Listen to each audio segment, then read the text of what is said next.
करीब 11 या 12 के बीच में मेरे पापा ने मेरे साथ जबरदस्ती मेरे कपड़े उतारे और अपने भी उतारे। मैं सहन करती रही, मुझसे सहन नहीं हुआ गया। तो मेरी बेटी ने दोपहर में जाके बताया कि पापा ने मेरे साथ ऐसी-ऐसी हरकत करी, मैं कपड़ा लगा दिया था और मैं मम्मी चिल्लाने की कोशिश करी, मैं हाथ जोड़ती रही कि पापा ऐसा मत करो। मैं अपनी मम्मी के संग रह रही थी। मेरे पापा मेरे को मेरी मम्मी के यहाँ से लेकर गए, कह रहे हैं कि तेरी छोटी बहन का सर फूट गया, चल उसको देख के आ जा। मैं उसको देखने के लिए गई, मैं थोड़ी देर बैठी रही। फिर मेरे पापा को पता नहीं क्या हुआ, मेरे पापा ने मेरे को बहुत ही गंदी तरीके से घुसंड, ट्यूनी ये सब बहुत गंदी तरीके से मारा मेरे को। मेरा पूरा शरीर दर्द भी हो रहा है, अभी तक हो रहा है।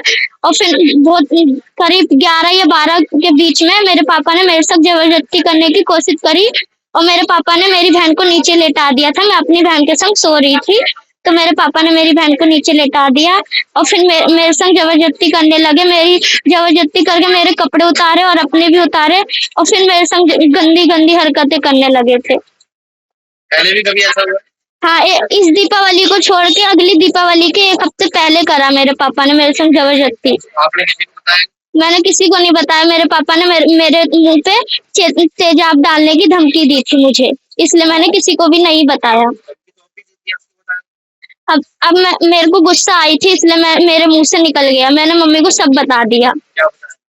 मम्मी को भी मैंने यही सब बताया कि मम्मी पापा मेरे को लेकर गए, मेरे पापा ने मेरे को बहुत मारा और फिर मेरे संग जबरदस्ती करी। हाँ, फिर हम लोग पुलिस के पास गए थे, रितु मैम ने हमको धमकी दी, अपना केस वापस ले लो, तुम लोग झूठ बोल रहे हो। फिर नहीं, कुछ भी नहीं। सर हमको ये सब नहीं है पता। तो हमारा सास बहू का 22 तारीख को झगड़ा हुआ था। तो सास बहू उसने मेरे को मारा, मैंने उसको थोड़ा हाथापाई कर दी, मेरी बेटी गिर गई थी ऊपर से। मेरी बेटी को उसने पकड़ा, मैंने अपनी बेटी को पकड़ा, तो उसने मेरे ऊपर हाथ छोड़ दिया मेरी सास ने। फिर मैंने भी हाथ छोड़ दिया सर। मुझसे सहन नहीं हुआ, मेरे को बाल पकड़ लिए और मुझे घुसंड से और मेरा देवर आ गया पाइप लेके और मैंने हाथ छोड़ दिया कि मेरे को देवर ना मार दे।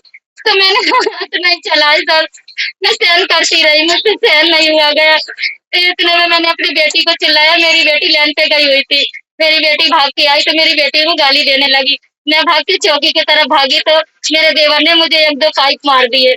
तो मैं सर मुझसे सहन हुआ नहीं गया बिल्कुल भी। तो मेरी बेटी आई, मेरी बेटी ने पूछा क्या हो गया, तो मेरी बेटी को भी मारा मेरे सास ने। सास ने मेरी 27 तारीख को सर। बेटी तो मेरे साथ थी, मगर बेटी जा नहीं रही थी। तो मेरे घर वाला आया तो कह रहा है मतलब छोटी वाली बिटिया गिर गई है, या तो तू चल या फिर उसको भेज दे लड़की को। तो सर मैं तो अपने पियरी में थी, मैं डर के मारे नहीं गई थी, वो लोग मुझे मारेंगे, इसलिए मैं नहीं गई। मेरी बेटी चली गई, मैंने कहा बाबू तू चला जा, छोटी बिटिया को देखिए। उसने तो कुंडी लगा, इसको मार पिटाई करी, मार पिटाई करके और कुंडी लगा ली। मेरी सास बताने भी गई है कि बेटा ये मर जाएगी, इसको मत मार। उसने बहुत मार दी, घूसा से, गोसंड से, लौटानी से खूब मार दी, चाटा भी मारे उसको। चोट भी मैंने देखी थी, आई जब मेरी बेटी मेरे पास। तो मेरी बेटी ने दोपहर में जाके बताया कि पापा ने मेरे साथ ऐसी-ऐसी हरकत करी और मैं निकल के बाहर नहीं आई, मुँह में कपड़ा लगा दिया था और मैं मम्मी चिल्लाने की कोशिश करी, मैं हाथ जोड़ती रही कि पापा ऐसा मत करो, कपड़े उतारे और मेरी बेटी के साथ बहुत गलत करा। और बेल्ट लगा के मारने की धमकी दे रहा था, अगर तू आगे आगे बोलेगी तो तेरी जान ले लूँगा, लटका दूँगा। मेरा कोई कुछ नहीं करेगा। फिर मैंने लोगों से मदद मांगी, मैं घबरा गई थी, मेरे साथ कोई नहीं था। फिर मुझे इन लोगों ने मदद दी, इन लोगों ने आगे कदम बढ़वाया, मेरा कोई साथ नहीं देता है। पुलिस में गए तो थाने चले गए, चौकी गए, चौकी वाले से फिर थाने गए, थाने वालों ने फिर हमसे रिपोर्ट जो कुछ करवाया हो वो सब करवाया हमसे। फिर हमको रात को उधर हॉस्पिटल ले गए, दीपचंद बंधु में हम सारी रात रहे। एक मैडम भी हमारे साथ थी, तो मैडम ने भी बहुत साथ दिया, सारी रात सोई नहीं मैडम, मैं भी नहीं सोई, मेरी बेटी भी नहीं।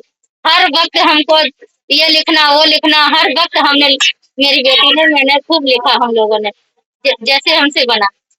मेरे को रितु मैडम बोल रही थी कि यहीं रफा दफा कर ले, थाने में ही बोल रही थी। अब तो क्या थाने में सर, देख तेरी बेटी झूठी बोल रही है, तू भी झूठ बोल रही है, ऐसा कुछ नहीं है। तो इसलिए मैंने कहा कि हमको रिपोर्ट हॉस्पिटल में जाएंगे, हॉस्पिटल में जाएंगे, रिपोर्ट करेंगे हम। तो मैडम हमारे साथ भेजी गई, तो मैडम ने जो कुछ भी करवाया, मेरी मैं तो पढ़ी लिखी नहीं हूँ सर। नहीं, डॉक्टरी के पहले बोला था।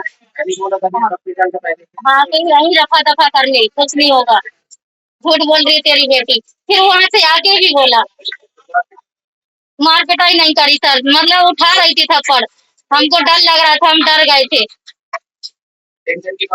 तो मतलब यही हुई कि मान जा, इधर ही मान जा, इधर ही मान जा, इधर ही रफा दफा कर ले।